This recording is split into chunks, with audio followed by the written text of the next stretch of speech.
नमस्कार, स्वागत है आप सभी का। तो हम संस्कृत कक्षा 10वीं के जो बच्चे हैं बिहार बोर्ड के, उनके महत्वपूर्ण प्रश्नों को लेकर आपके समक्ष आए हैं।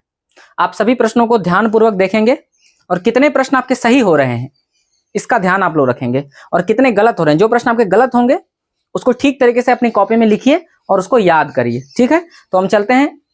इस सत्र में हम मात्र 10 प्रश्नों को ही देखेंगे, लेकिन उसके साथ साथ सभी प्रश्नों की व्याख्या को हम देखेंगे, क्योंकि व्याख्या जब मैं करूंगा तो एक प्रश्न के साथ आप 2-3 और प्रश्न सीख पाएंगे कि परीक्षा में और कैसे प्रश्न आ सकते हैं, ठीक है। तो व्याख्या पर भी आप ध्यान देंगे। तो देखिए हमारे इस सत्र का सबसे पहला प्रश्न क्या है। पहला प्रश्न है, अपावृणु पद का क्या अर्थ होता है। देखिए शब्द पद को देखिए, क्या है अपावृणु। अपावृणु पद का क्या अर्थ होता है, कितने बच्चे बता पा रहे हैं। देखिए विकल्प क्या हुआ है, ढका हुआ, छोड़ दें, हटा दें और विस्तार होता है। तो बताइए कौन सा विकल्प सही है। तो अपावृणु का जो अर्थ होता है वो क्या होता है। जी हाँ, अपावृणु का अर्थ होता है हटा दें। आपने श्लोक पढ़ा कि नहीं पढ़ा है, हिरण्मयेन पात्रेण सत्यस्यापिहितं मुखम तत्वं पूषन्न पावृणु सत्य धर्माय दृष्टे। तो वही अपावृणु शब्द ये मंगलम पाठ से लिया गया है। तो अपावृणु पद का क्या अर्थ है, उसका अर्थ है विकल्प सी। तो जिन बच्चों ने विकल्प सी का चुनाव किया है उनका उत्तर बिल्कुल सही है। व्याख्या देखते हैं। तो मैंने आपको बता दिया कि ये जो पद लिया गया है ये ईशावास्य उपनिषद जो मंगलम का प्रथम पद है, हिरण्मयेन पात्रेण सत्यस्यापिहितं मुखम, उससे लिया गया है। अब देखिए मैंने क्या शामिल कर दिया है, और महत्वपूर्ण अन्य जो शब्दार्थ हो सकते हैं इस श्लोक से वो भी मैंने आपको बताने का प्रयास किया है कि और कोई वर्ड अगर परीक्षा में पूछा जाए और किसी पद का अर्थ पूछा जाए तो आप बता पाएंगे। तो देखिए कौन कौन सा है। सबसे पहला तो है हिरण्मयेन, इसका मतलब क्या होता है, सोने सा या ज्योतिर्मय। दूसरा है सत्यस्य, सत्यस्य का अर्थ होता है रीतस्य यानी सत्य का। दोनों वर्ड याद रखेंगे आप, सत्यस्य या एग्जाम में रीतस्य भी आ सकता है, आपको आ सकता है, नहीं आया है। तीसरा है अपिहितम। देखिए एक तो वर्ड था अपावृणु जिसका मतलब है हटा दें, और दूसरा वर्ड है अपिहितम, इसका अर्थ क्या होता है आच्छादितम यानी आच्छादित है, ढका हुआ है। और एक शब्द है अनृतम।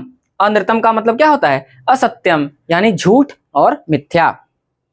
तो इस प्रश्न की व्याख्या से भी आप सीखा आपने कि ये जो प्रश्न था अपावृणु वो कहां से लिया गया था, मंगलम पाठ से लिया गया था। और हिरण्मयेन पात्रेण ये जो पहला मंगलम का श्लोक है वहां से लिया गया। और ये जो श्लोक है ये कहां से उद्धृत है, ये ईशावास्य उपनिषद से उद्धृत है। सभी तथ्यों को आप सामूहिक रूप से एक बार स्मरण करें, परीक्षा भवन में आप बहुत अच्छा कर पाएंगे।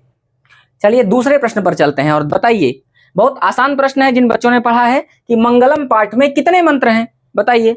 मंगलम पाठ में विकल्प है 6, 5, 7 और 8। तो आप सभी बच्चे परिचित हैं कि मंगलम पाठ में कुल कितने मंत्र हैं, 5 मंत्र और 4 उपनिषदों से लिए गए हैं। सबसे पहला जो है वो ईशावास्य उपनिषद से लिया गया है। दूसरा किस उपनिषद से लिया गया है, कठोपनिषद से। तीसरा और चौथा मुंडकोपनिषद से लिया गया है। और अंतिम और 5वां श्लोक कहां से लिया गया है, वो लिया गया है श्वेताश्वतर उपनिषद से। तो आपको ध्यान होगा ये सारी बातें। तो मंगलम में कुल कितने मंत्र हैं, 5। तो देखिए शॉर्ट में मैंने आपको रिवीजन करने के लिए यहां पर लिख दिया है कि मंगलम में कुल कितने मंत्र हैं, 5। और पहला मंत्र है हिरण्मयेन पात्रेण जो ईशावास्य से लिया गया है। दूसरा मंत्र है अनोरणीयान महतो महीयान, वो कठोपनिषद से लिया गया है। तीसरा और चौथा यानी सत्यमेव जयते नानृत्यम सत्येन पंथा विततो देवयानः और यथा नद्यः सन्यमाना समुद्रे अस्तंग गच्छति नाम रूपे विहाय, ये दोनों श्लोक कहां से लिया गया है, मुंडकोपनिषद से लिया गया है। और तीसरा जो है वेदा हमेतम पुरुषम महांतम, ये जो श्लोक है वो श्वेताश्वतर उपनिषद से लिया गया है। ये सारी बातें अभी आपको परीक्षा भवन में बहुत काम आएगा, इसलिए अच्छे से आप इसको रिकॉल करिए, ठीक तरीके से रिवीजन करिए, बार बार पढ़िए, तब आपको स्मरण में रहेगा परीक्षा भवन में, ठीक है। रिवीजन बहुत जरूरी है। तो हम चलते हैं आप तीसरे प्रश्न की ओर। आप देखें तीसरे प्रश्न के उत्तर कितने बच्चे हमारे पहुंच पा रहे हैं कि सत्य से किसका मार्ग प्रशस्त होता है। विकल्पों पर ध्यान दीजिए, क्या लिखा हुआ है, सत्य से। सत्य से किसका मार्ग प्रशस्त होता है। आप देखिए श्लोक के अनुसार बताना है, घर का, स्वर्ग लोक का, यमलोक का और देवलोक का। तो कितने बच्चे याद कर पा रहे हैं, कठोपनिषद से यह श्लोक लिया गया है, मुंडकोपनिषद से, सॉरी ये जो श्लोक है ये मुंडकोपनिषद से लिया गया है। सत्यमेव जयते नानृतम सत्येन पंथा विततो देवयानः। तो यहां देखिए सत्य से किसका मार्ग प्रशस्त होता है, तो विकल्प डी जिन बच्चों ने चुनाव किया है देवलोक का, उनका बिल्कुल सही है। तो देखिए यहाँ मैंने व्याख्या में लिख दिया है कि ये जो है मुंडकोपनिषद से लिया गया है, और यहाँ स्पष्ट देख हैं सत्यमेव जयते नानृतम सत्येन पंथा विततो देवयानः। और जो महत्वपूर्ण शब्द हैं, दो शब्द देखिए, दोनों का अर्थ परीक्षा में पूछा सकता है। यहाँ क्या है, न धन अनृतम, और दूसरा है अनृतम। अनृतम का मतलब क्या होता है, असत्य या मिथ्या, झूठ। तो आप इसको भी ध्यान में रखेंगे। चलते हैं अगले प्रश्न पर। मात्र 10 प्रश्न देखेंगे और अगले सत्र में फिर हम 20 प्रश्न देखेंगे, अभी 10 ही देखते हैं, ठीक है। तो है मंगलम पाठ जो है वो कहां से संकलित है, ये आपको बताना है। देखिए उपनिषद, वेद, पुराण, वेदांग। मैंने आपको कक्षा में बताया है कि वेद कुल कितने वेद हैं, तो वेद हैं 4। वेद कितने हैं, 4। पुराण कितने हैं, तो 18 पुराण हैं। पुराणों की संख्या कितनी है, 18। उपनिषदों की संख्या कितनी है, 108। उपनिषद कितने हैं, 108। और वेदांग कितने हैं, 6 वेदांग हैं। शिक्षा, ज्योतिष, कल्प, निरुक्त, व्याकरण और छंद, ये 6 वेदांग हैं। तो आपको बताना प्रश्न में है कि जो मंगलम पाठ लिया गया है वो कहां से उद्धृत है। तो आप सभी जानते हैं वो कहां से उद्धृत है, वो उपनिषदों से उद्धृत है। विकल्प सी का चुनाव जिन बच्चों ने किया है बिल्कुल सही होगा। व्याख्या देखिए, उपनिषद के संकलनकर्ता वेद व्यास हैं, और कुल उपनिषद कितने हैं, 108। और आपके पुस्तक में 5 कुल मंत्र दिए गए हैं, जो कितने उपनिषदों से लिया गया है, 4 उपनिषद से लिया गया है। और सभी मंत्र कैसे हैं, जी हाँ, पद्यात्मक हैं, ये भी ध्यान रखेंगे। सभी मंत्र कैसे हैं, पद्यात्मक है। और जो पहला मंत्र है वो ईशावास्य उपनिषद से लिया गया है, हिरण्मयेन पात्रेण, ठीक है। अगले प्रश्न पर हम बढ़ रहे हैं, और आप बताइए अच्छे से देखकर।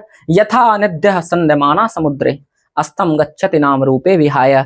ये जो श्लोक है यह किस उपनिषद से लिया गया है, अभी कुछ देर पहले हमने इसकी चर्चा की है। आप सभी ध्यान से इसको देखिए। कठोपनिषद, ईशावास्य उपनिषद, मुंडकोपनिषद और श्वेताश्वतर उपनिषद। कितने बच्चे याद कर पा रहे हैं। मैंने आपको कुछ देर पहले ही बताया कि 2 श्लोक जिसका आप ध्यान रखेंगे। सबसे पहला कौन सा, सत्यमेव जयते नानृतम,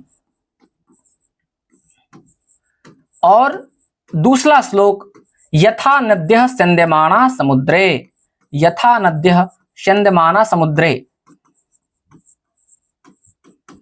अस्तम गच्छति नाम रूपे विहाय। ये दोनों श्लोक कहां से लिया गया है, बिल्कुल ये दोनों श्लोक लिया गया है मुंडकोपनिषद से। तो हमारा विकल्प कौन सा सही हो जाएगा, विकल्प सी सही हो जाएगा।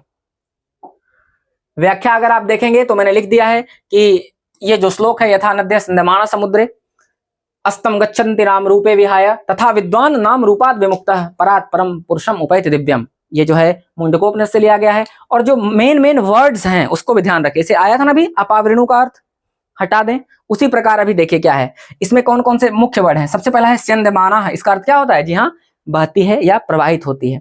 उसके बाद है पुरुषम जोड़ उपजोड़ एति, ये आप संधि विच्छेद का ध्यान रखेंगे।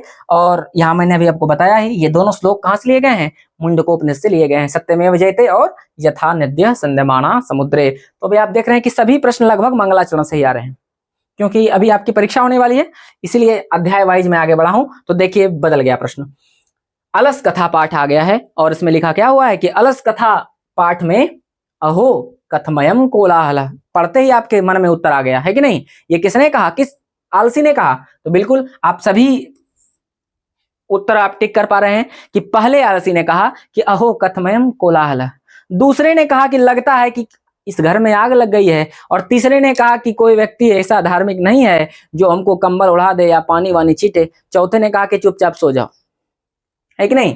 तो आप चारों, मैंने कहा है कि चारों आलसियों के बीच जो वार्तालाप हुआ है उसको आप ठीक ढंग से याद रखेंगे।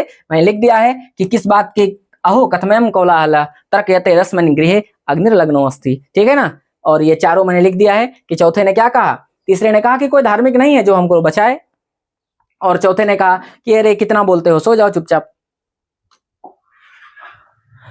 उसके बाद देखिए अलस कथा पाठ, अलस कथा पाठ से दूसरा प्रश्न आ गया है कि अलस कथा पाठ के लेखक कौन है। ध्यान से देखिए, सबसे पहला विकल्प है दयानंद सरस्वती, मेघास्तनीज, पंडिता क्षमा राव और विद्यापति। क्या आप इन सभी चारों नाम से परिचित हैं। कमेंट बॉक्स में बच्चे लिखेंगे पंडिता क्षमा राव की पुस्तक का नाम। देखते हैं कितने बच्चे पंडिता क्षमा राव की पुस्तकों का नाम याद कर पा रहे हैं। तो अलस कथा पाठ के लेखक कौन हैं, तो हैं विद्यापति। मैथिल कोकिल कवि कहे जाते हैं विद्यापति, है कि नहीं। तो विद्यापति हैं अलस कथा पाठ के लेखक। मेगास्तीनिस से आप परिचित हैं कि यूनान के राजदूत थे और चंद्रगुप्त मौर्य की दरबार में आए थे। और पाटलिपुत्र वैभव में आपने पढ़ा है कि यूनान के राजदूत जो चंद्रगुप्त मौर्य की दरबार में आए और उन्होंने मौर्य काल की रक्षा व्यवस्था की तारीफ की। और स्वामी दयानंद सरस्वती से आप परिचित हैं, आर्य समाज की स्थापना इन्होंने की और सत्यार्थ प्रकाश नामक पुस्तक के लेखक हैं। और बहुत शानदार इनके जीवन परिचय आपने पढ़ा है, किस प्रकार से शिव पर चढ़ी प्रतिमा पर चढ़ी एक मोदक को जब लड्डू खा रहा था तो इनका हृदय परिवर्तन हुआ और बाद में इन्होंने मूर्ति पूजा का विरोध किया और बहुत विद्वान व्यक्ति हुए और समाज सुधारक के रूप में हमारा पूरा देश इनके योगदान को जानता है। तो अलस कथा पाठ के लेखक कौन है? विद्यापति। तो आप देख रहे हैं कि आप प्रश्नों के माध्यम से बहुत सारे फैक्ट रिवीजन कर रहे हैं, यही हमारा उद्देश्य, कम समय में अधिक फैक्ट रिवाइज करना है। और देख लीजिए अलस कथा के बारे में कितने महत्वपूर्ण बात मैंने एक साथ लिख दिया है। देखिए सबसे पहले तो अलस कथा के लेखक कौन है? जी हाँ, विद्यापति। और विद्यापति के किस ग्रंथ से लिया गया है? तो पुरुष परीक्षा ग्रंथ से लिया गया है। और ये जो है ये क्या है? ये कहानी है, उपदेशात्मक कहानी है। और इसको लेखक ने बताया है कि ये जो है आलस्य मनुष्य का सबसे बड़ा शत्रु है और विद्यार्थी जीवन में आलस्य को त्यागने का प्रयास हम सबको करना चाहिए। और अलस कथा के बारे में जो महत्वपूर्ण बातें हैं और भी उसको भी आप ध्यान से रखेंगे और पढ़ेंगे। और आज के सत्र का 7वां प्रश्न है, देखिए अलस कथा के अंतर्गत मिथिला के मंत्री कौन थे? तुरंत आप आ गए होंगे मिथिला के मंत्री के पास, क्या नाम है? राम प्रवेश राम है, दयानंद सरस्वती हैं, वीरेश्वर हैं कि विजयांका हैं? बिल्कुल आप सभी पहुंच पा रहे हैं कि मिथिला के बहुत दयालु मंत्री थे वीरेश्वर, जिन्होंने गरीबों और अनाथों के लिए भोजन की व्यवस्था की थी। तो आपको याद हो गया कि मिथिला के अंतर्गत मंत्री कौन थे? वीरेश्वर। राम प्रवेश राम से आप परिचित हैं। अभी दयानंद सरस्वती के बारे में हमने चर्चा किया, विजयांका के बारे में भी परिचित हैं, विजय भट्टारिका। तो बढ़ते हैं इस प्रश्न में। देख लीजिए वीरेश्वर के बारे में लिख दिया है कि बहुत दयालु थे, मिथिला के मंत्री थे और गरीबों और अनाथों को भोजन कराते थे। 9वां प्रश्न है और इसको रिक्त स्थान की पूर्ति करनी है। पतिरेव गति ... बालानाम जननी गति। तो आपको पूरा करना है। देखिए विकल्प, अलसानाम, वृद्धानाम, स्त्रीणाम, युवकानाम। तो आपने पढ़ा है कि पतिरेव गति स्त्रीणाम बालानाम जननी गति, ये मैंने पढ़ा है आपको। तो जो बच्चे सी विकल्प को टिक कर पा रहे हैं उनका उत्तर बिल्कुल सही है। देखिए आप रिवीजन करिए अच्छे तरीके से, यही प्रश्न आपको अभी परीक्षा भवन में देखने को मिलेंगे। तो तीनों श्लोक याद रखिए। कभी कभी पूछता है कि ये जो श्लोक है वो किस पाठ से लिया गया है, तो देखिए तीनों श्लोक जो है किस पाठ से लिया गया है? अलस कथा में हमारे 3 श्लोक पढ़ना है। निर्गति नाम च सर्वेशाम अलसः प्रथमो मतः, दूसरा है स्थिति शौकर मूला ही सर्वेशाम अपि संगते सजाति नाम सुखम दृष्ट्वा केना धावन्ति जन्तवः, और तीसरा है पतिरेव गति स्त्रीणाम, यही तो अभी आपने पढ़ा, पतिरेव गति स्त्रीणाम बालानाम जननी गति न अलसानाम गति काचिल लोके कारुणिकम बिना। तो ये तीनों श्लोक कहां से उद्धृत हैं? अलस कथा से उद्धृत हैं। आप हर व्याख्या को ध्यान पूर्वक देखिए और अभी देखेंगे आपको परीक्षा में यही सब प्रश्न देखने को मिलेंगे। और अंतिम प्रश्न आपके सत्र का कि चारों आलसियों को कैसे बाहर निकाला गया जब चारों आलसी सोए ही रह गए? ठीक है, अलसशाला में सोए रह गए। तो विकल्प से आप परिचित हैं, हाथ पकड़कर, केश पकड़कर, पैर पकड़कर, बाह पकड़कर। तो आप जानते हैं कि केश पकड़कर जो वहां नियोगी पुरुष थे उन्होंने इसको निकाला अलसशाला से। तो विकल्प बी सही होगा। तो आप कमेंट बॉक्स में लिखिए कि इस प्रकार से हम ऑब्जेक्टिव प्रश्नों की जो श्रृंखला चला रहे हैं वो आपको लाभप्रद हुआ कि नहीं और रिवीजन में आपको काम आएगा कि नहीं। आज के लिए इतना ही, धन्यवाद।